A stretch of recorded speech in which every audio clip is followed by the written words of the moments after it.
She gets nothing. All in favor. Every hand in the room rose at once. Aunts, uncles, cousins, even my own mother. They voted like it was routine business. Calm, decisive, final. As if they were approving catering for a party instead of erasing me from a fortune I had helped build with my own hands. Smiles flickered around the table. Subtle nods. Quiet satisfaction. To them this was a victory.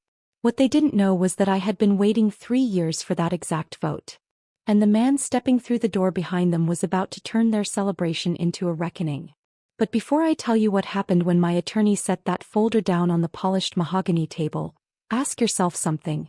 If your entire family betrayed you in a single unanimous vote, would you have had the patience to wait for the perfect moment to expose the truth? My name is Karen Patterson. I'm 34 years old and I was raised in a family where love was calculated in percentages, loyalty was measured in shares, and affection rose and fell with market performance. The Pattersons weren't old money. We were new money pretending to be old money, which is somehow worse. Old money whispers. New money performs. My grandfather Victor Patterson built our empire from nothing. One laundromat in Detroit in 1962. Then another. Then a chain of dry cleaners. Then commercial real estate. Then property management contracts across 3 states. By the time he passed, Patterson Holdings was valued at just under $47 million. Grandpa Victor was not an easy man. He was demanding, blunt, and nearly impossible to impress. But he was fair, truly fair, in a way no one else in my family understood. He believed wealth should follow work. That ownership meant responsibility. That the loudest voice in the room deserved the least. I was his favorite. Not because I chased his approval, but because I showed up. While my cousins were burning through trust fund allowances at beach parties and finding themselves in Europe, I was spending my summers in his office learning balance sheets and cash flow statements. While my brother Maxwell was wrapping sports cars around light poles and expecting Grandpa to clean up the mess, I was reviewing lease agreements and handling tenant disputes. I didn't inherit the business. I learned it. While my mother was burning through her divorce settlement on luxury cruises and spa resorts, I was the one driving Grandpa to cardiology appointments. I was the one refilling his prescriptions, arguing with nurses, setting reminders on his phone when his hands started to shake. I didn't do it for leverage. I did it because he was the only person in my family who ever really saw me. "You're different, Karen," he told me once, sitting in his study with a glass of bourbon he absolutely wasn't supposed to have. The amber liquid caught the lamplight as he swirled it thoughtfully. "You understand that money isn't magic. It's responsibility. Wait. It's a test of character most people fail. Is that why you don't give them more?" I asked carefully. He let out a dry, rasping laugh. "I've given them plenty. They just incinerate it." He ticked them off on his fingers. "Your Uncle Gerald burned through $2 million on can't-miss investments.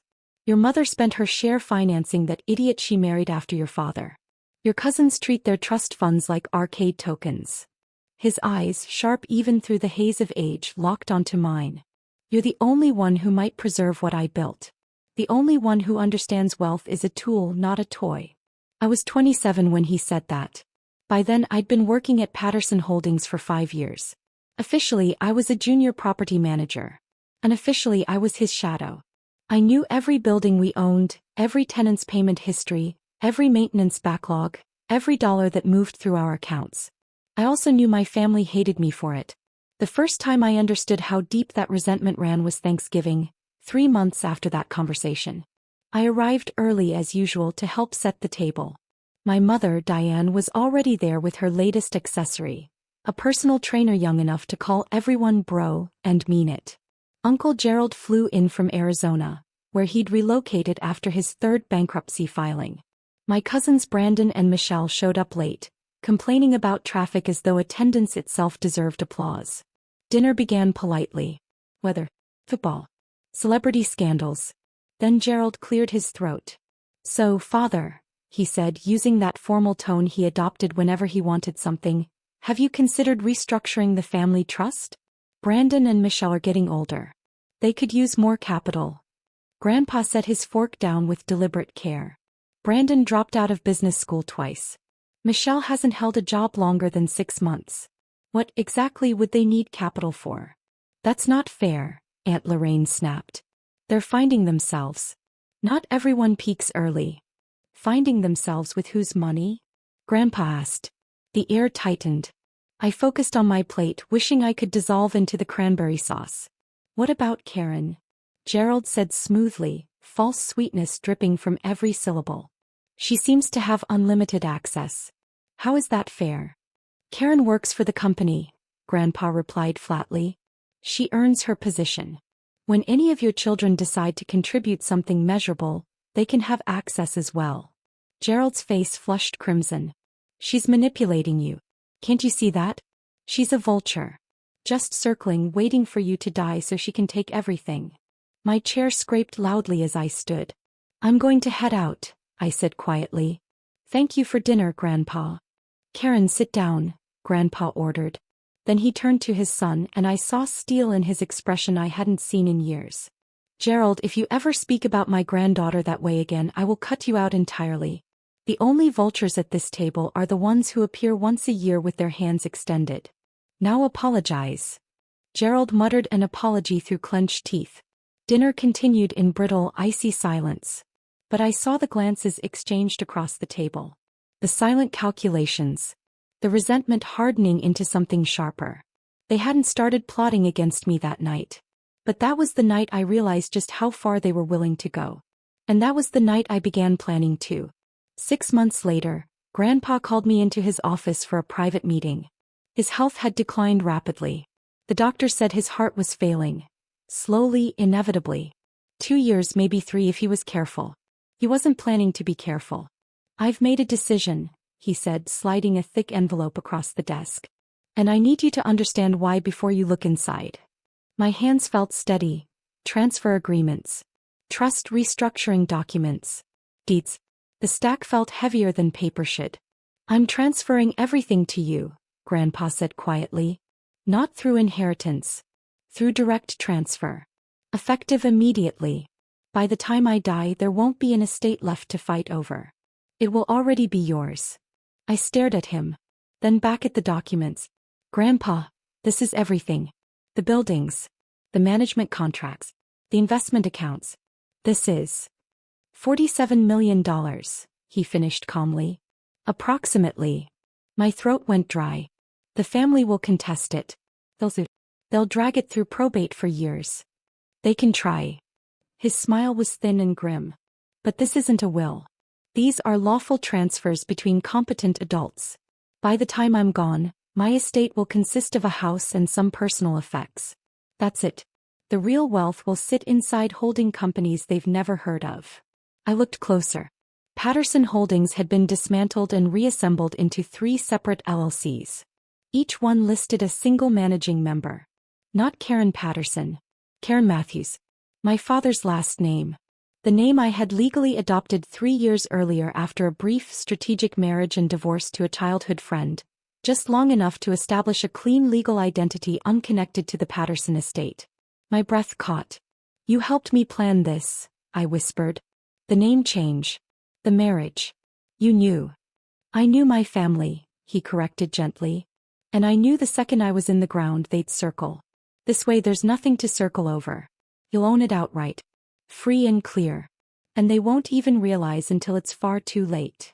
For 3 years we executed the plan. Grandpa built a decoy. A carefully structured estate filled with liquid assets and properties that looked valuable on paper but were either leveraged, depreciated, or easily contestable. He spoke openly about fairness. About dividing everything equally among his children.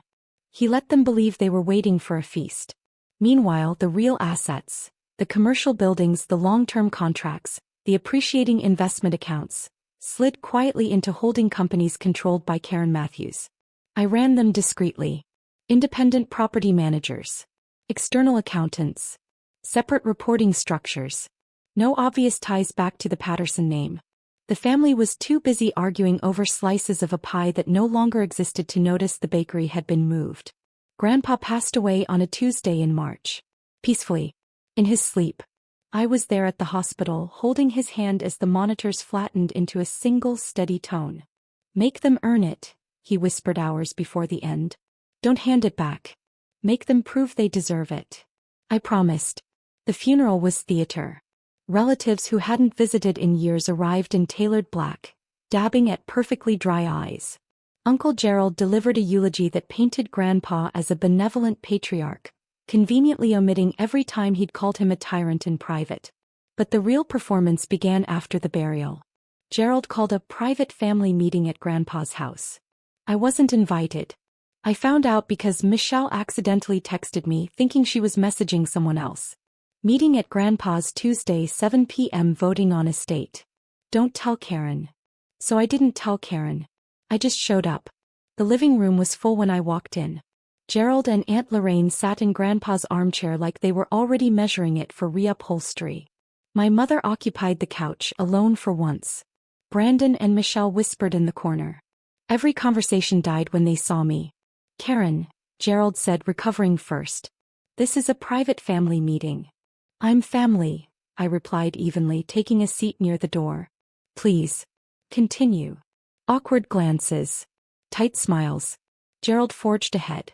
As I was saying, the estate should be divided fairly.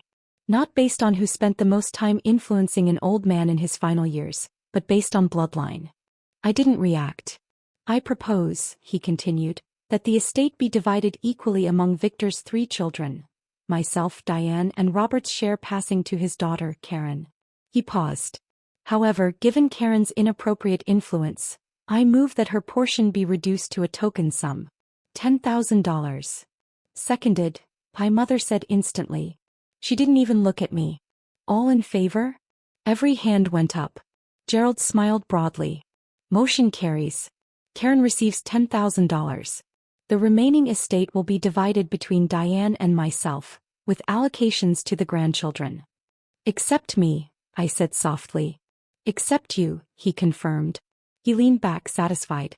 If you'd like to leave now, we have actual business to conduct. I stayed seated. Before I go, I said calmly, there's someone I'd like you to meet. The door behind me opened.